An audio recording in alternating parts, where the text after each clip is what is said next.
mean, the next question I wanted to ask is just, is the hype around cryptocurrency the same as it was during the internet boom?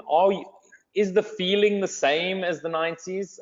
So, I mean, David, from your point of view, potentially from, this America and Europe, I mean, and yourself as well, Justin, so that, emerging economies, how does it feel? Is it the same? Is it different? So there are places that are characterized by a very specific zeitgeist, by a spirit of the place. Every waiter in New York is an actor. Every limo driver in LA has a script of a blockbuster movie in his back pocket. And everybody, regardless of their real occupation in Silicon Valley, has a startup, or at least a startup idea, right? And this actually started in the 50s. The whole venture capital model of risk capital going in relatively crazy ideas very early, to reap benefits later on, a few years later, with a very large multiplier, was born and then developed through decades. And yes, I had my startup at the height of the internet boom in 98, 99, and early 2000. Then the bubble burst in March 2000, and we were actually applying what we thought was a good solution to a problem that is still open. At the time, I predicted that USB ports would be universal, that rather than being in the backs of tower computers, personal computers you put on the floor, where you have to lean down on the floor to stick in a USB something in a computer, they would migrate to the front of the computers or the sides of the computers. And I created what at the time I called web identity, a key, a physical key that would enable to prove who you are, transact, in commercial transactions, protect you from malware, etc., etc. So it was a smart company, and it is a still open question. But then when the bubble burst, it killed a lot of the initiatives. The very smart and the very lucky and the very viable businesses, of course, survived, or even, important businesses were created in the midst of the destruction. The hype today is potentially even larger. We are not at the peak of the hype yet. And we can measure very rapidly the hype cycles, Bitcoin growing, Bitcoin crashing. It lost 50% of its value in the last month. We can measure that immediately.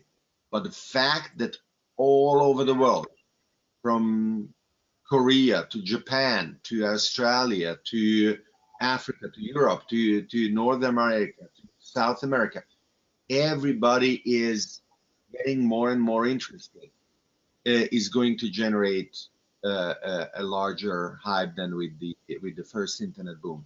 At the peak, the total capitalization of the dot-com companies was $3 trillion. Okay, and so when I'm saying that it will go higher, that is what I'm referring to. The network value, if you go to CoinMarketCap, I didn't check it for the past few days, so maybe it is lower, but yeah, around $300 billion of network value, right? So what I'm predicting is that the hype is going to continue. The network value of all the coins and tokens to be more than $3 trillion. Okay, Justin, from your side, what do you experience? Yeah, it's quite interesting. I think that it is very similar in that, as David says, the hype is there. The limo driver, the shoe cleaner, everyone is now talking about crypto. You go into any coffee bar now and listen to the conversations, and you'll hear a conversation about crypto. And similarly, very few people understand the business behind their investment. They would invest their life savings in pets.com, not knowing a clue of how that business was going to make money in 1999. And a similar thing is happening today. So I think the similarities are definitely there. But you know what this enables? What it effectively enables is there's an enormous amount of capital that is being applied to ventures that otherwise would never get funded. And out of that, there is a lot of infrastructure that's going into the ground effectively. Like, is that what happened after the last crash? There was an enormous amount of investment in undersea cables and in broadband technologies and stuff that we're benefiting from today. So I think that investment is going to give a lot of momentum in the future to some of the companies that are around today. But the problem is that because it is completely open and unregulated, there are a lot of ICOs that are happening and a lot of currencies that are being launched that are absolutely rubbish. And I think you all agree with me. And this is going to create a little bit of a bad vibe and a bit of a negative sentiment towards crypto. And there will be a correction as the enforcers have to control this environment as they are. So yeah, I think there will be a correction, and out of that correction, there'll be some very potential and companies that emerge.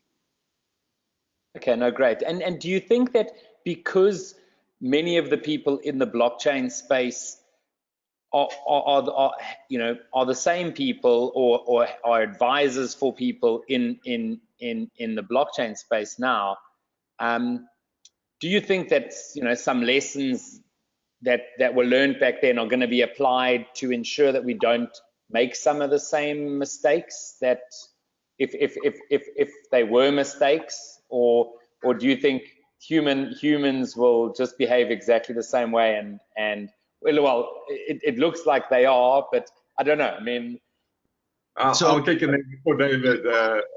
Sorry, David. Go ahead. Unfortunately, our memories are short, and we have this irrational exuberance we can't help. So, I do think that there will be, that's not a safety net. Yeah, there's some of us around that have seen the movie before, but the fact is we get super excited by the same things, and I fear some of us are going to make some mistakes. Okay, yeah. So first of all, I hope it's not all the same people. New generations should drive the innovation rather than people who've been around for 30 years or more. It is definitely the case.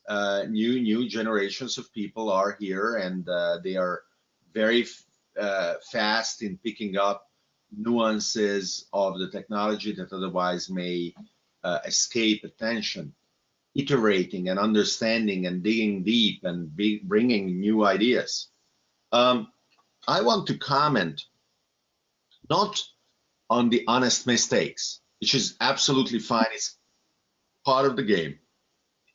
I want to comment on dishonest scams, because that is what the regulators are very wary of and afraid of. That is when the regulators step in and they say, wait a minute, let's stop everything, because this industry is dominated by fraud, and we cannot allow that. And they would be right. So those in the blockchain space that want to see the healthy development of this industry are responsible for staying away from dubious projects or projects that they believe are outright scams. And the serious project, on the other hand, have to understand that they cannot win out shouting to be louder than the scammers. It's very easy why. The serious projects have work to do.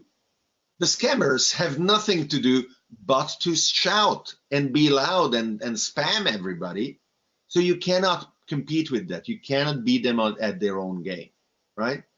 And very recently, Facebook, for example, decided that they don't allow any advertising of token sales or Bitcoin or blockchain projects in a total ban. You know, they are kind of preempting any doubt and saying it doesn't matter, all of you are banned because we cannot judge. So this is interesting, and it could be one of the reasons for decentralized social networks to emerge, so that scammers can advertise there rather than relying on the centralized Facebook.